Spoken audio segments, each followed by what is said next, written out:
The story of Dr. Kildare. Whatsoever house I enter, there will I go for the benefit of the sick. Whatsoever things I see or hear concerning the life of men, I will keep silence thereon, counting such things to be held as sacred trusts. I will exercise my art solely. The story of Dr. Kildare, starring Ayres and Lionel Barrymore. Metro-Goldwyn-Mayer brought you those famous motion pictures. Now this exciting, heartwarming series is heard on radio. In just a moment, the story of Dr. Kildare. But first, your announcer.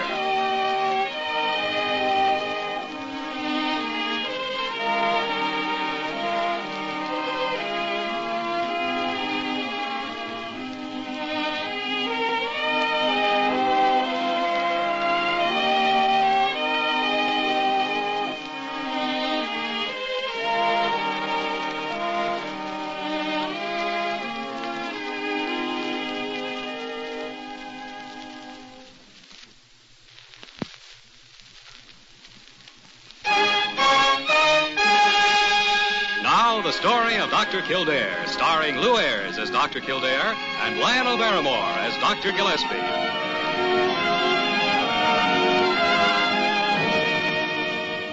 Blair General Hospital, one of the great citadels of American medicine. A clump of gray-white buildings planted deep in the heart of New York, nerve center of medical progress, where great minds and skilled hands wage man's everlasting battle against death and disease. Blair General Hospital, where life begins, where life ends, where life goes on. You know, this is the best time of the whole day, Jimmy. 10 o'clock in the evening. The everyday business of the hospital's all wound up. The night's crises haven't occurred yet. There's no time like it. One thing's certain, it's the only time of day that a doctor gets much chance to relax around here. I've been on the run since 7 o'clock this morning. Kind of peace and quiet settles down over the hospital. The symphonic stillness of the night. And the only sound against the silence is the far-off hum of the traffic in the streets. Excuse me, Dr. Gillespie, but I just thought I'd come... Parker, you idiot. Well... You bull in that china shop. Oh! Oh, don't just stand there. You've interrupted a highly poetic reverie of mine. Now what do you want? Well, I merely wanted to see if you needed me for anything else this evening. Parker, I have never needed you. It's only from the goodness of my heart that I even tolerate you. Well, I guess I earn whatever I make around here. I have often hoped that someday you would. But I suppose it's practically impossible to overcome a natural incompetence. Incompetence? Go on now. Get out, get out. Incompetence? After all I've done for you. Good night, Papa. Oh. Good night. After I've given the best years of my life. Why, of all the insulting, incompetence. You know, one of these days you'll get her mad enough to walk out on you, and then what? She'll never quit, Jimmy. Being insulted is the only emotional life that woman has. It's good for her. It keeps her endocrine glands working. See, then she loves it. Let's see now, where was I? Well, you'd gotten somewhere between the symphonic stillness of the night and the far-off hum of traffic, but now if you'll excuse me, I think I'll get between 7 and 8 hours sleep. Good night, Dr. Gillespie.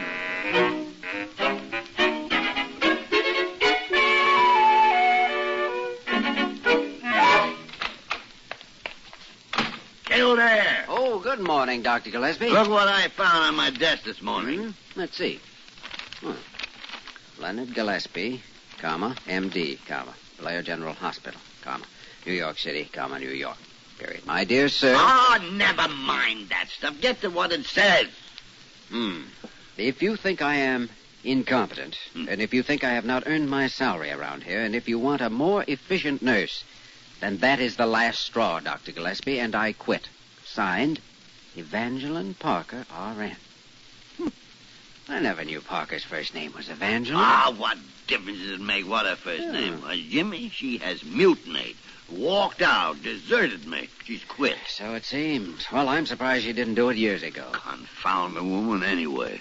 After all I've done for her. Shouted at her 14 hours a day. I've always treated her with consideration and kindness. Worked her until she was ready to drop. Made allowances for all her faults and mistakes. Insulted her every time she opened her mouth. Stood by her through trials and tribulations. And now? Jimmy, do you think I should apologize to her? I do. Confound it. I suppose you're right. I guess I was a little rough on her last night. Well, I'll get her on the phone and talk her into it. Oh, come in, Carew. Come in. Good morning, gentlemen. Good morning, Dr. Carew. Dr. Gillespie, I must say that I'm extremely shocked to learn of this unfortunate contretemps which has occurred in our happy little hospital family. I've just received a copy of Miss Parker's resignation, the original of which was, I assume, delivered to you. Carew, your assumption could hardly be any more correct. Ah, yes. Well, I'm quite sure you plan to take the necessary steps immediately to rectify the misunderstanding. Yeah, I was contemplating some procedure of that sort. Good. Then I'll leave it to you and run along now. Well. All of us lose our heads under pressure at times, Dr. Gillespie, so I can readily understand how you could be guilty of such a mistake. What, Dr. Carew? It would be most unfortunate, though, if your unrestrained temper should be the cause of our losing an excellent nurse. By the great horn spoon. Dr. Carew, you should have quit while you were ahead. Are you implying that I am unable to diagnose a case without Evangeline Parker standing by? Oh, no, not that at all. I'm sure you could get along somehow, but nonetheless, I think that... Carew? Miss Parker, formerly a nurse here, without consulting me in the matter at all, has offered her resignation, and by the confounded tarnation, I accept it. Oh, dear.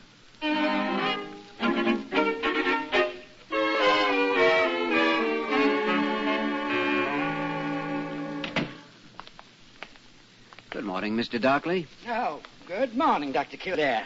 And, well, Gillespie, finally condescending to drop in on me, are you? That's right, Jonathan. How do you feel? Terrible. Man could die here for all the attention he gets. Go on. You'll live another 50 years yet. Small credit to you if I do. And another thing. I want to know who assigned this new nurse. I don't like her at all. I want Miss Parker. Well, I'm afraid that won't be possible, Mr. Dockley. Why not? Well, 3 days ago, Miss Parker left our employment. Gillespie, you fired her. I did no such thing. She quit. Then you drove her away with that infernal temper of yours. Temper? Why, confound it, I never lose my temper. You're losing it right now. You're just a cantankerous old buzzard, same as I am. Never did understand how a sweet young girl like Miss Parker could put up with you. Jonathan, if Parker is a sweet young girl, then I am a mere stripling with down-covered cheeks. Never mind your downy cheeks.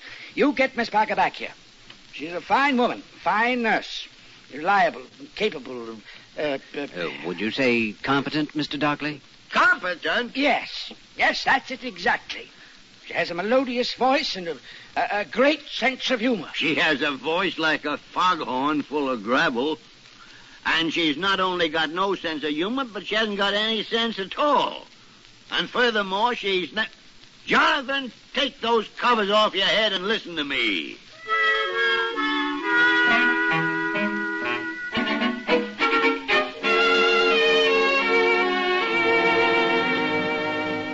Oh, I'm just sick about it, Dr. Kildare. After all the years they worked together, it's such a shame this had to happen. Yes, it is too bad. Leonard Gillespie simply ought to have his head examined. Oh, I think he's as sorry and upset about it as Parker is, Molly, only he's too stubborn to admit it. Especially since Dr. Carew had to poke his nose in and bungle things. Well, it's the same with Parker. She knew she'd made a mistake, but now her pride's mixed up in it, and she can't back down. If he'd just make some halfway apology, she's dying to come back. And if the truth were known, Molly, he's lost without her. They're both acting like school children. Well, I certainly wish something could be done about it. In all the years I've been supervisor here, I've never had a better nurse than Parker on the staff. Molly, what time did Parker say she was coming in to visit you? In about half an hour. Have her drop into my office, will you? All right, Dr. Kildare. Do you have anything in mind? No, except...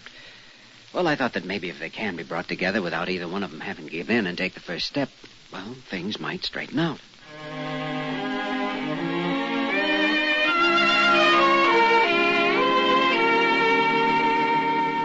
Are you sure, Dr. Kildare? Did he really say that? Well, he said it by implication, Parker.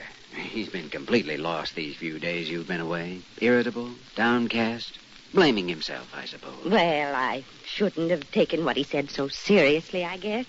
Of course, he really didn't mean it. Why, of course not. You know how he is. Well, I just don't know what I'd do away from this hospital, Dr. Kildare, but naturally I wouldn't stay on any place where I wasn't wanted. Well, you don't have any worries on that score, Parker. I heard him discussing you with one of the patients just this morning. Discussing me? What did he say about me?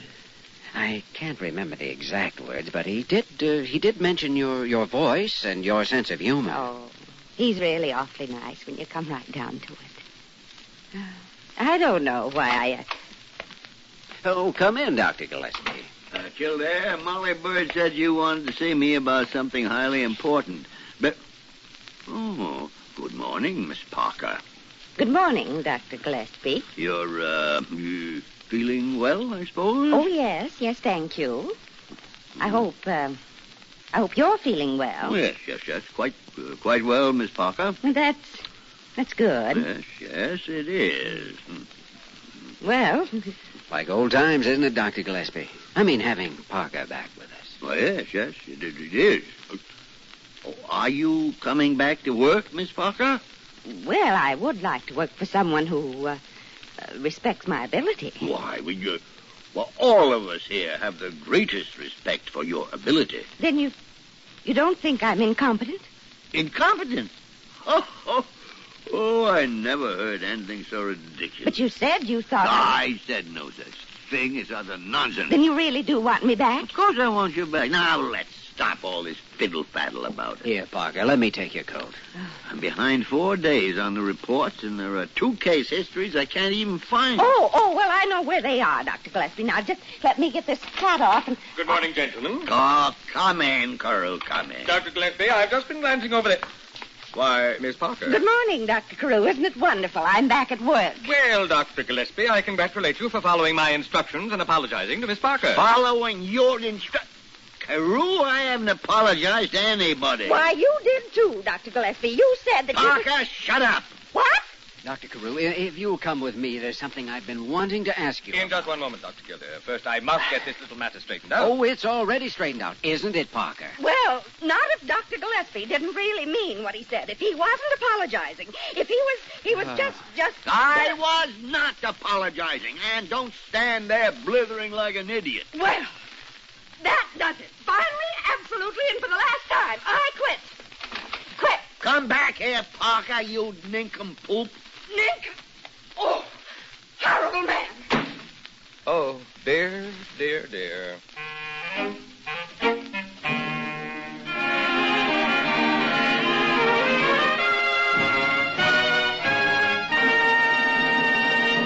We will return to the story of Dr. Kildare in just a moment.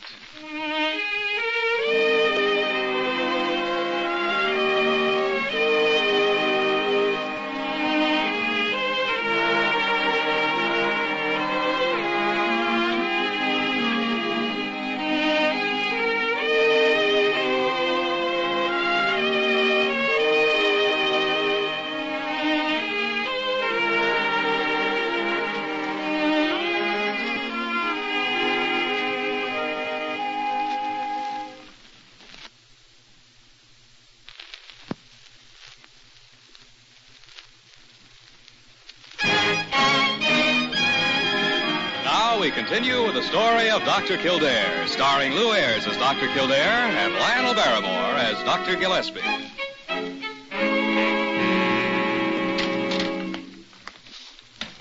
Good morning, Dr. Gillespie. Oh, come in, Kildare, come in. I'll be through here in a second.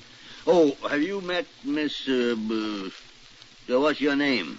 Miss Ebertson, Doctor. Oh, yes. Yes, you were in the orthopedic section, weren't you? That is correct, Dr. Kildare. I was transferred here this morning at 9:23. She's taking Parker, Miss Ebertson. Ebertson, yes. You have all the information on those sheets now? Suppose you fill out the rest of the reports, and then I'll check them over and sign them. I'm Sorry, Doctor, but I believe the handbook states that diagnostic reports shall be made out only by the physician. Well, I merely want you to transfer the daughter from the sheet, and I intend to check the reports before they're filed. I believe the handbook is quite specific in the matter. Oh, confound it, Parker always... It is now 11:31, so if there is nothing else, Doctor, I'll finish recording those daily charts. I expect to complete them at 1:07, at which time I presume you'll have additional work planned. Well, that's quite an efficient nurse you've acquired, Doctor. Efficient, Jimmy. She's a human handbook, topped off with a bundle of rules and a stopwatch. Not much like the good old days when Parker was here. She'd still be here if she wasn't so bullheaded. Well, I've got to run along. Better start planning some more work, though. You have to face that fireball in the arena again at 1:07.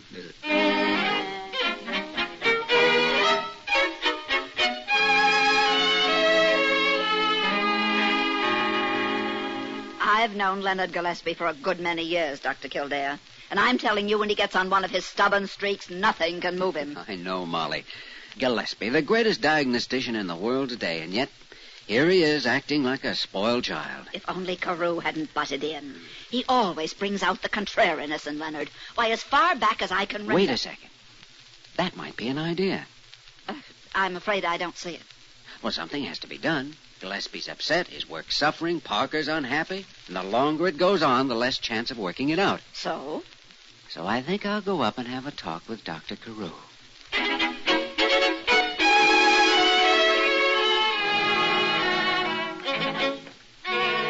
Well, I must say, I'm afraid I really don't understand you, Dr. Kildare. Precisely why are you congratulating me? Oh, you're being far too modest, Dr. Carew.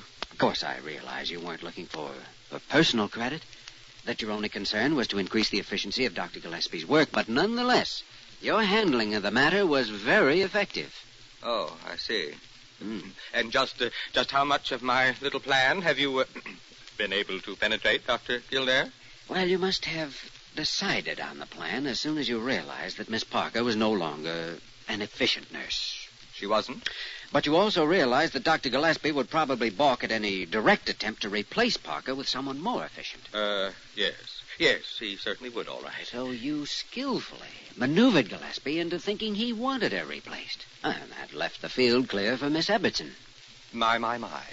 Oh, I know Miss Ebbetson was supposedly assigned by Molly Bird, but it's easy enough to see through that. Really? Yes, indeed. How clever of you, Dr. Kildare. Of course, I didn't want any credit for it. Naturally. In a way, though, it's too bad Dr. Gillespie gives all the credit for the assignment to Molly Bird. Doesn't know you were really the one behind it. Then he's satisfied with the change? Oh. I mean, he does realize that I was only considering his interests in the matter? Oh, I think he's already quite aware of Miss Ebbetson's efficiency. Well, I might just drop him a little hint. We can't hide all our light under a bushel, you know. That's right. Dr. Kildare, this is really amazing. Your guesses were so close to the actual details of my little scheme that it's really quite frightening.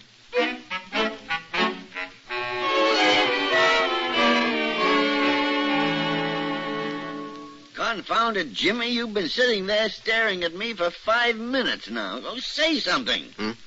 Oh, I'm sorry, Dr. Gillespie. I guess I was thinking about poor old Parker. No doubt blaming me for the whole business. Oh, no. No, it's just one of those things, I suppose. Yeah. Well, what about poor old Parker? I was wondering if there wasn't some way we could help her. Financially, I mean. Oh, she must have money. She's bound to. I don't know. Of course, she did work very, very hard around here for so many years.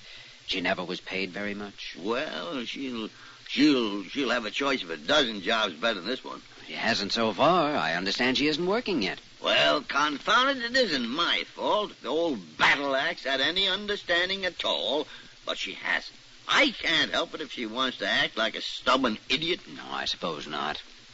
It is too bad, though. Because there's a possibility, of course, that you may have been used by somebody. You know, taken in.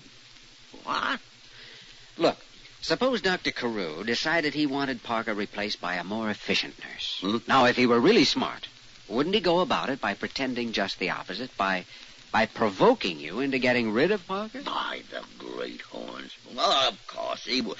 And that's exactly what he did, too. Well, I don't really know that's what happened. It was only an idea. Jimmy, I thought right along there was something behind this. I knew somebody was to blame for it. What that conniving, underhanded little pipsqueak. Well, good afternoon, gentlemen. Why, Dr. Carew, we were just talking about you. About me? Oh, dear, nothing I shouldn't hear, I hope. Well, to be more exact, we were talking about the replacement of Miss Parker with this new nurse. Ah, yes, indeed. And has Miss Epperson proved herself to be efficient, Dr. Gillespie? Obnoxiously so. Ah? What a delightful way to put it. She is probably the most efficient nurse I've ever been given the opportunity to work with. Yes, it would seem that Molly Bird made an excellent selection. Ah, me, such is life. So it's Molly Bird who's getting all the credit in this little affair. And is somebody else responsible, Carew? Well, since you're about to ferret me out, I suppose I may as well make a little confession. Good. Then I won't have to use torture. It wasn't Molly Bird at all. I'm the one who planned the whole thing. Carew. Yes, Dr. Gillespie? You phony, fat-headed, imbecilic little popinjay. Police! How many times have I told you never to interfere in my department? But I thought you were... I Butting in here and firing the best nurse I ever had. I fired her. I ought to walk out of this hospital and stay out of it. But Kildare, phone Parker and have her get over here right away. She's as much a victim of this schemer as I am. Oh, dear. Oh, dear. Well, it's too bad, Dr. Carew, but that's the way things go sometimes. The best laid plans of mice and men, you know. I still think it was a clever idea.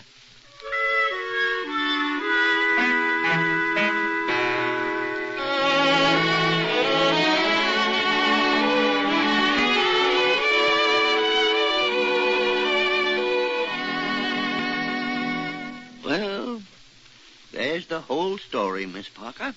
Neither you nor I were to blame at all. We were merely victimized by the underhanded machinations of a sly scoundrel. Can you imagine it, Dr. Gillespie? Why, I've never heard of such a two-faced scheme before in my life. Yes, it does seem a little odd, all right. Yeah, odd.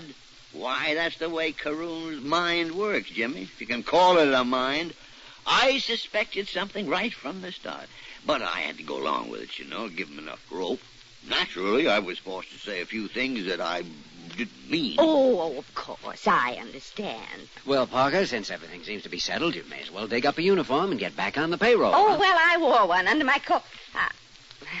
I just knew things would turn out all right. Yes. Well, it would never have happened in the first place if Carew hadn't started it, Miss Parker. Oh, I know.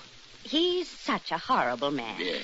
Well, as long as things are back to normal, I'd better get some of my own work done, so... Dr. Gillespie? Oh, no. I would just like to add one thing to what I said earlier.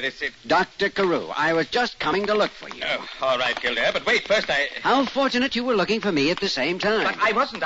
Really now, Dr. Kildare. Watch the door now. Ah, there we are. This is most irregular, Dr. Kildare. Yes, I know it is, but I wanted to remind you of something. Oh? Of what?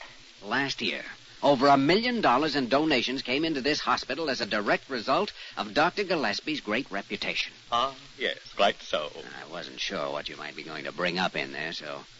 Well, to a man of your intellect, Dr. Carew, need I say anything more?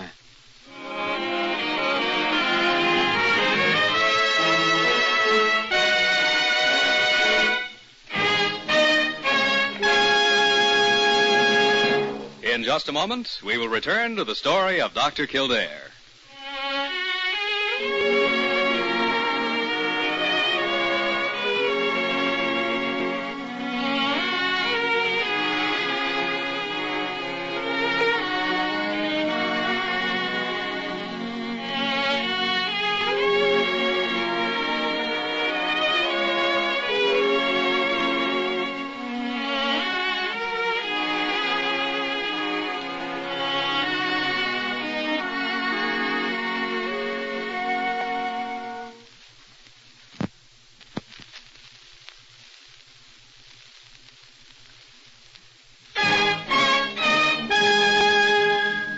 once again the story of Dr. Kildare, starring Lou Ayres as Dr. Kildare and Lionel Barrymore as Dr. Gillespie.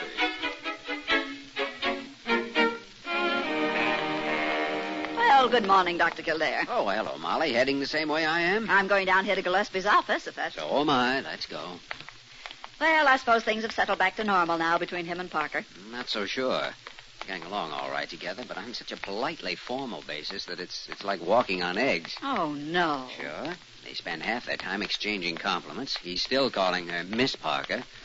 That sort of a basis. One wrong word from Carew could blow the whole thing sky high again. Yeah. Isn't much like the rough and tumble setup they've always had before. Yeah, maybe things are... here we are. Well, confound it, Parker. Don't just stand there like an idiot. Well, Wait a second, Molly. Even a moron would know better than to do a thing like that. well, I guess everybody makes mistakes sometimes. Yeah, but you are the only human being I ever saw who managed to make them all the time. Oh, horrible man. Oh, well, Molly, I think we can stop worrying. Everything's going to work out all right.